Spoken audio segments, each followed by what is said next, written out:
Hi everyone, welcome back. And before we get into Module 2, which is Toward a Growth Mindset, I'd just like to reconnect and see whether or not you had a chance to take a look at Module 1. And that was basically an overview and a welcome. What you would have found in there was an introductory video of how to kind of navigate this whole system, but also a great take action section where we highlighted GIP alumni testimonials. So I'm hoping that you had a chance to peruse through those. And the last section was exploring the resources, and there was lots of great links to hook you up with the student services and resources that Fanshawe has to offer. So reflecting back on Module 1, certainly we can acknowledge that the transition to college can be a stressful one, right? For so many reasons, and you have your own reasons, I'm sure. But I'm also hoping that you were able to kind of connect and see that many of our GIP alumni, through those testimonials, felt the very same challenges that you did, but with some effort and with some strategies and the right support, they were able to meet those challenges. I would also suggest that these alumni students had a secret weapon, an advantage, and we like to call that a growth mindset. So what is this secret weapon? Well, let me ask you a few questions first.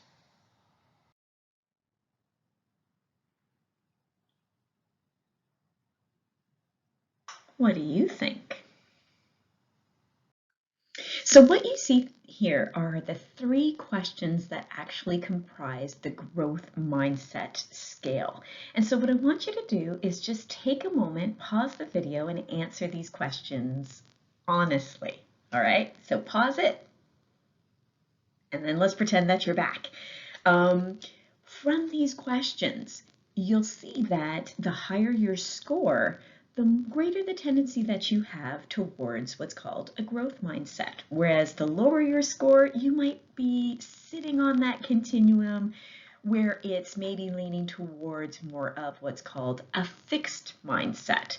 But let's answer that question that I asked you originally. So can intelligence be developed? Well, the good news is, even if you sat on that continuum where you were towards more of the fixed mindset, thinking that, things can't really change, well, the good news is that science says yes. Let's see how. So how can our intelligence be developed? Well, and other characteristics as well. It's because our brain is an amazing thing. It's constantly growing. We are blessed with this ability for our brains to be constantly adapting to the information that it's been given, right? So it's constantly making new connections to all of those other nerves that are connecting in your brain.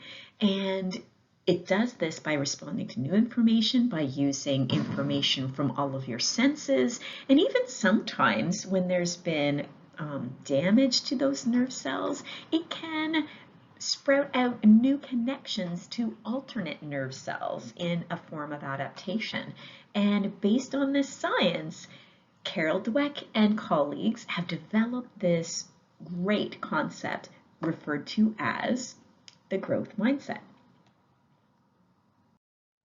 So essentially, based on this scientific evidence around neuroplasticity, Carol Dweck and colleagues from Stanford University and other places have really developed this theory around growth mindset, which looks at whether or not learners feel that they have fixed mindsets or whether they've got the capacity to actually change, develop, grow these personal characteristics.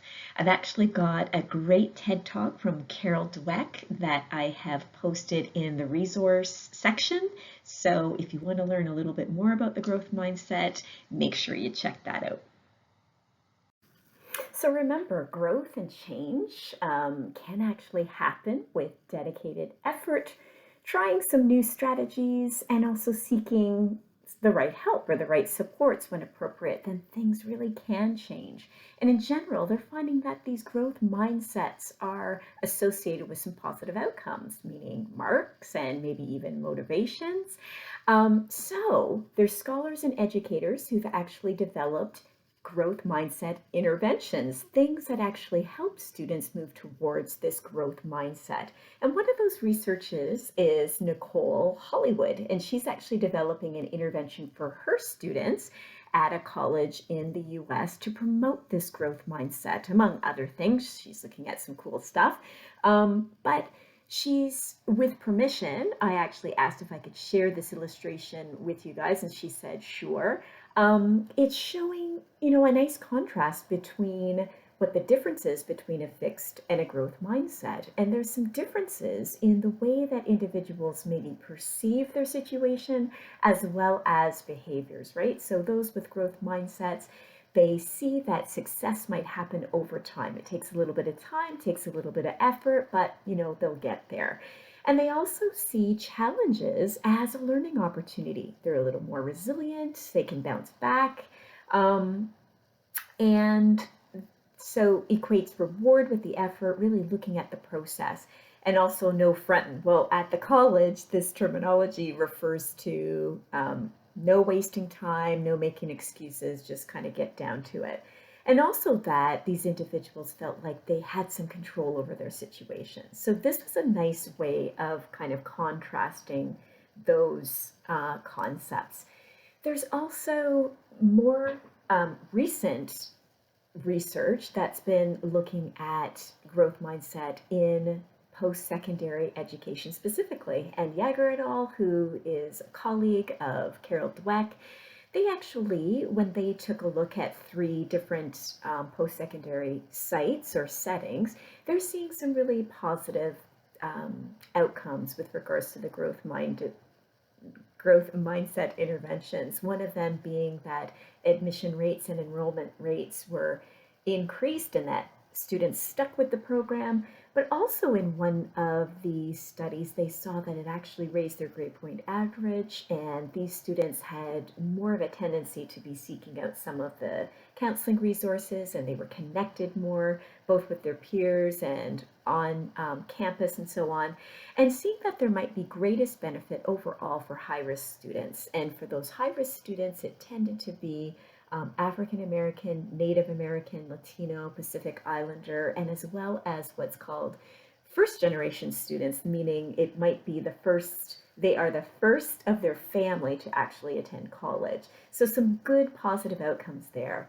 What's going on in terms of future research? Well, now the research is focusing on larger, more rigorous trials. So meaning that the methodology of the studies are getting better. So that's what's happening. But also looking at different interventions. So just like the one that I had referred to with Dr. Hollywood, they're looking at different things, not just growth mindset, but combining it with some different things like goal setting and resilience, and combining it with different kind of factors. The other thing is looking at growth mindset in different perspectives. So what is the effect of a peer? Let's say you're having to do some peer work, and that's pretty normal. You're going to see lots of it here in the GIP program, that you're in with a peer. Well, what is the effect on kind of the work of the group when you've got a peer who has a growth mindset versus a peer who has a fixed mindset? And they're seeing that the peers that had a growth mindset, there was kind of better value in the task. So that's really positive, and they're wanting to explore that a little bit more.